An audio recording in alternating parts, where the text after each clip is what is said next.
Vande Mataram reporter live में आपका स्वागत है। देश से लेकर दुनिया तक राजनीति के गलियारों की खबर, हर उस बड़ी खबर पर हमारी पैनी नजर है। हमारे इस खास कार्यक्रम में शहर शहर से रिपोर्टर जुड़ेंगे जिनसे हम बड़ी खबरों पर अपडेट लेंगे। यूपी से हमारे स्टेट हेड राघवेंद्र प्रताप सिंह हमारे साथ जुड़ गए हैं। इसके अलावा चंडीगढ़ से हमारी संवाददाता ईशा ठाकुर हमारे साथ जुड़ गई है। दोनों से ज्यादा जानकारी ले लेंगे। सबसे पहले राघवेंद्र, आपके पास आते हुए क्या कुछ खास खबरें हैं आज उत्तर प्रदेश से? राघवेंद्र,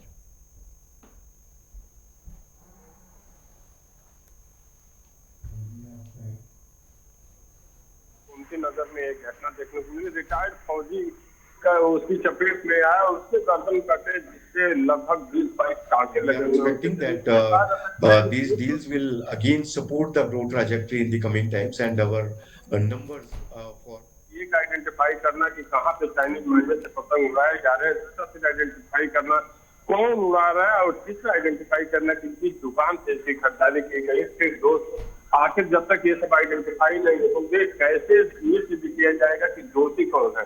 तो एक तरह से चाइनीज मांझे का जो यहाँ पे हमला है, या ये कहिए कि जो एक खौफ है, वो लोगों में अभी भी बना हुआ है।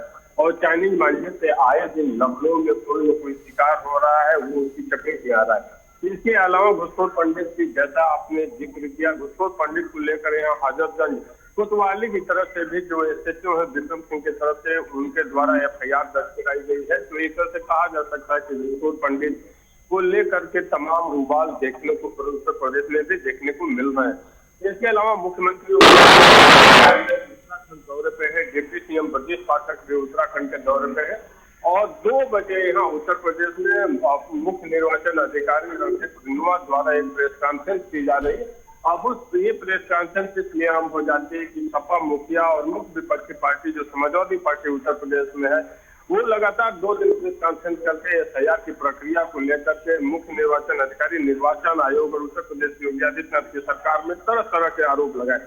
अब देखना होगा कि निर्वाचन आयोग जब 2 बजे प्रेस कॉन्फ्रेंस लोक भवन में करता है कि आरोपों का खंडन कैसे करता है और आगे की क्या जानकारी देता है, क्योंकि इसी बीच में ये भी जानकारी मिल रही है कि मार्च अप्रैल में उत्तर प्रदेश में पंचायत चुनाव भी हो सकते हैं। जैसे कि पंचायती राज मंत्री ओपी राजभर ने भी कहा था कल कि पंचायत चुनाव यहाँ विधानसभा चुनाव से पहले ही होंगे।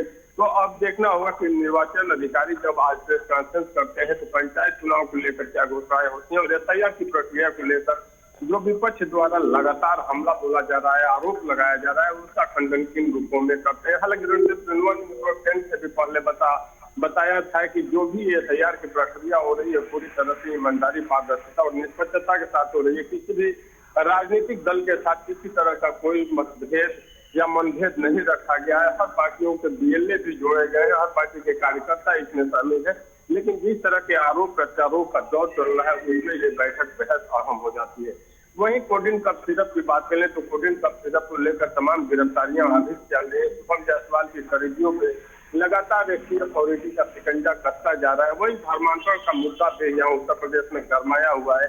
जिस तरह से केजीएमयू में प्रकरण आया था, उसके बाद से नो मैंस लैंड एरिया जो नेपाल बॉर्डर के समय कोसी जनपद थे वहां पे आया था। उसके बाद बस्ती में जब एक प्रकरण आया जहाँ पे 300 साढ़े 300 हिंदू लड़कियों का धर्मांतरण कराकर गल्फ कंट्री या अन्य देशों में भेजे जाने या अवैध व्यापार में संलिप्त कराने जैसी बातें सामने आई थी। तो इसको लेकर के एसटीएफ की प्रक्रियाएं तेज हो गई है। तमाम गिरफ्तारियां और एफआईआर दर्ज करके उससे पुलिस सक्रिय है। जी सोनिया। ठीक है राघवेंद्र, आपके पास लौटूंगी इन्हीं खबरों पर ज्यादा जानकारी के लिए। ईशा, आपके पास आते हुए क्या कुछ खास खबरें हैं ईशा आज पंजाब और हरियाणा से? देखिए, अभी थोड़ी देर पहले ही पंजाब के जालंधर में आम आदमी पार्टी के नेता लक्की ओबेरॉय की गोली मारकर हत्या कर दी है। वो सुबह गुरुद्वारा माथा टेकने के लिए पहुंचे थे, लेकिन करीब 8 बजे की ये घटना सुबह की बताई जा रही है। जब वो गुरुद्वारे में अरदास करके बाहर निकले, उस दौरान ही उन पर ताबड़तोड़ गोलियां बरसाई गई। और जो डॉक्टर्स की तरफ से जानकारी दी गई है उसमें ये बताया गया है कि 6 से 7 जो गोलियां हैं उन्हें लगी हैं, लेकिन जब उन्हें उपचार के लिए अस्पताल ले जाया गया वहां उनकी मौत हो चुकी है। पुलिस की तरफ से सीसीटीवी खंगाली जा रही है और शूटर्स का पता यहां पर लगाया जा रहा है। ये भी पता लगाया जा रहा है कि आखिरकार इस घटना को अंजाम क्यों दिया गया। कोई ये टारगेट किलिंग का मामला है या आपसी रंजिश के चलते ये सब हुआ है। जिस नेता की हत्या की गई है वो आम आदमी पार्टी से ताल्लुक रखते हैं। उनकी धर्मपत्नी ने नगर निगम चुनाव भी लड़ा था लेकिन वो हार गई थी। पुलिस की तरफ से तफ्तीश यहाँ पर की जा रही है, लेकिन एक बड़ा सवाल जो विपक्ष लगातार करता हुआ नजर आ रहा है काफी दिनों से, वो ये है कि कानून व्यवस्था को लेकर लगातार विपक्ष सवाल उठा रहा है।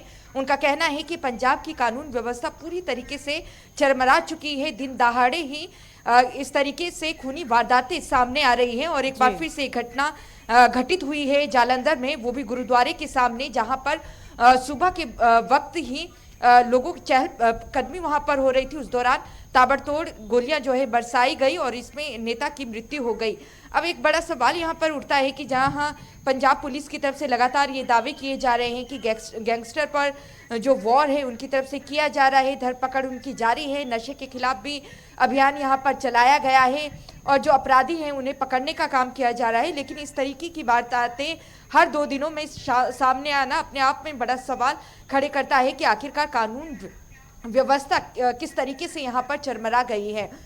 दूसरी तरफ अगर हम बात करें, देखिए चुनाव तो अभी दूर है, पंजाब विधानसभा के 1 साल यहाँ पर बचा हुआ है। 2027 के शुरुआत में चुनाव होने हैं पंजाब में, लेकिन उससे पहले बीजेपी अटैक मूड में आ चुकी है और बीजेपी के पास अब कई मुद्दे ऐसे हैं जिससे बीजेपी खुद को खासकर सिखों के बीच अपने आप को ये जताना चाह रही है कि वो सिखों के प्रति जवाबदेही उनकी है और सिखों के साथ वो खड़े हैं।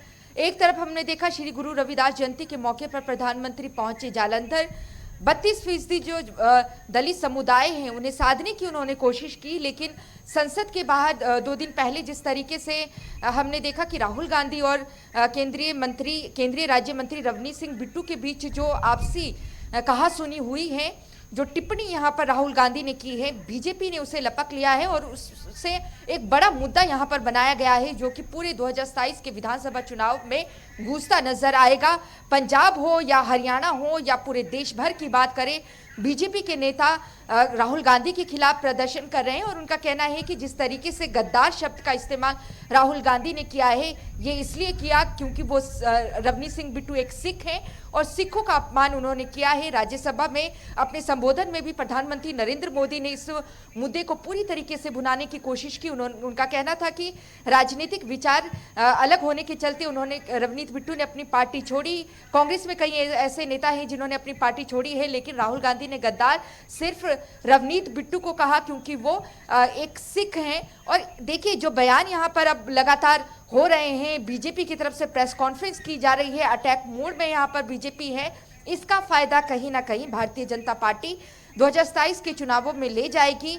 अगर हम बात करें कांग्रेस की, कांग्रेस पर लगातार आरोप ये भी लगाए जा रहे हैं क्योंकि चरणजीत सिंह चन्नी जो कि कांग्रेस के ही नेता हैं, जालंधर से कांग्रेस के सांसद हैं, पूर्व में मुख्यमंत्री रहे हैं, दलित चेहरा होने के चलते उन्हें मुख्यमंत्री भी बनाया गया कैप्टन अमरिंदर सिंह को हटाकर। ऐसे में चन्नी खुद ही कहते नजर आ रहे हैं कि कांग्रेस में बड़े पदों पर पंजाब में अगर बात करें तो जो अपर कास्ट हैं उन्हें मौका दिया गया है, दलित समुदाय के किसी नेता को मौका नहीं दिया गया है। ऐसे में दलित समुदाय पहले ही नाराज चल रहा था जिसे साधने का काम प्रधानमंत्री नरेंद्र मोदी ने किया। अब रवनीत सिंह बिट्टू पर जो प्रहार यहाँ पर किया गया है गद्दार कहकर, उसको भी कहीं ना कहीं भारतीय जनता पार्टी अब एक मुद्दा बनाने की यहाँ पर कोशिश कर रही है क्योंकि जो कांग्रेस है लगातार रैलियां कर रही है कि मनरेगा को जिस तरीके से हटाया गया है उसके जगह पर विकसित भारत जी राम जी जो केंद्र सरकार लेकर आई है इसके खिलाफ लगातार रैली की जा रही है। मनरेगा बचाओ अभियान जो है कांग्रेस चला रही है, लेकिन अब ये जो दिखता हुआ नजर आ रहा है जमीनी स्तर पर, वो ये कह सकते हैं कि जो जमीनी स्तर पर जो कुछ सिख कम्युनिटी है वो कहीं ना कहीं नाराज चल रही है राहुल गांधी से और कांग्रेस से। वो इसलिए क्योंकि रवनीत सिंह बिट्टू पोते हैं बेअंत सिंह के। बेअंत सिंह की अगर बात करें, वो पंजाब के पूर्व मुख्यमंत्री रहे हैं और उनका नाम इसलिए भी चर्चा में रहता है क्योंकि उस वक्त जब वो मुख्यमंत्री थे तो आतंकवाद का दौर यहाँ पर कहीं ना कहीं पंजाब पंजाब ने देखा था। और ऐसे में माना जाता है कि वो बड़े ही कदावर मुख्यमंत्री थे कांग्रेस के।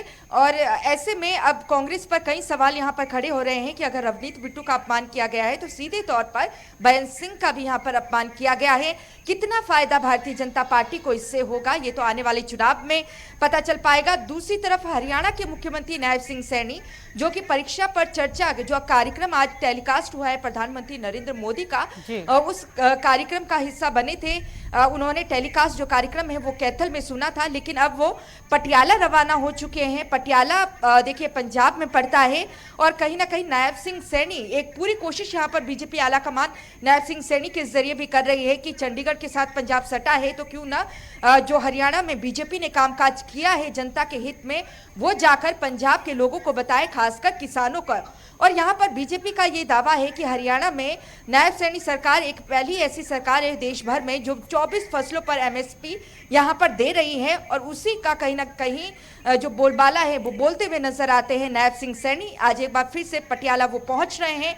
कार्यक्रम में एक सम्मान समारोह है, वहां मौजूद रहेंगे और लगातार नायब सिंह सैनी की तरफ से अपनी गतिविधियां भी पंजाब में बढ़ा दी गई है। अगर हम फरवरी की बात करें तो देखिए 20 या 25 फरवरी को एक बड़ी रैली का आयोजन पंजाब बीजेपी की तरफ से मोगा में किया जाएगा। पहले इसका नाम किसान मजदूर रैली दिया जा रहा था, लेकिन अब इसमें सभी को बुलाया जाएगा, हर वर्ग के लोगों को बुलाया जाएगा। तो ऐसे में एक बड़ी रैली का आयोजन बीजेपी करने वाली है, जिसमें केंद्रीय गृह मंत्री अमित शाह शिरकत करेंगे। और उस रैली की तैयारियों में इस वक्त फिलहाल भारतीय जनता पार्टी जुटी है और कोशिश है कि भारी तादाद में जो किसान हैं वो इस रैली में पहुंचे। ठीक है ईशा, इन्हीं पर आपसे ज्यादा जानकारी लूंगी। अजहर हुसैन हमारे संवाददाता जम्मू कश्मीर से हमारे साथ जुड़ गए, उनसे भी ज्यादा जानकारी ले लेंगे। क्या कुछ खास खबरें हैं अजहर आज जम्मू कश्मीर से? अहम खबरों की ओर बात करें, सबसे पहले जो गृह मंत्री का जो दौरा है, दो दिन दौरा जो है जम्मू कश्मीर का, पर्टिकुलरली जम्मू का, तो उस हवाले से बात करने से पहले यहाँ पे मैं अपडेट देना चाहता हूँ कि बीती रात जो है श्रीनगर के नौहटा और सताबल इलाके में जो है आग नमूदार हुई है, जिसमें तकरीबन 1 दर्जन के करीब जो मकान है वो खाकस्तर हो गए हैं। और ये इंसिडेंट जो है बीती रात तकरीबन 11 बजे के करीब दोनों इलाकों में नमूदार हुई। और आनंद फानी उसके बाद में फायर एंड इमरजेंसी यानी दमकल की गाड़ियां भी पहुंची। तकरीबन 1 दर्जन के करीब जो दमकल की गाड़ियां हैं वो इन स्थलों पर पहुंची, लेकिन ये इलाका जो है मेन सिटी का इलाका है और काफी गुंजान इलाका है। आग इतनी भयानक हुई है, इस आग के चपेट में तकरीबन 1 दर्जन के करीब जो रेजिडेंशियल हाउस है वो इसके नजर हो गए हैं। और इसकी वजह से काफी सारे, जिसकी मैं पहले बता रहा हूँ कि 1 दर्जन के करीब जो फैमिलियां हैं वो आसमान के नीचे आ गई। हालांकि दमकल की गाड़ियों या दमकल के जो एम्प्लॉयज है उन्होंने काफी मेहनत की, मशक्कत की और आग पे काबू पा लिया गया। जो ऑफिशियल्स है, जो दमकल के जो ऑफिशियल्स है, उनका कहना था कि जब ये आग लगी तो ये इलाका जो है काफी गुंजान इलाका है और यहाँ पे आग पे कंट्रोल करना जो है काफी मुश्किल साबित हो रहा था। तो आखिर इस पे काबू पा लिया गया, लेकिन इस आग की चपेट में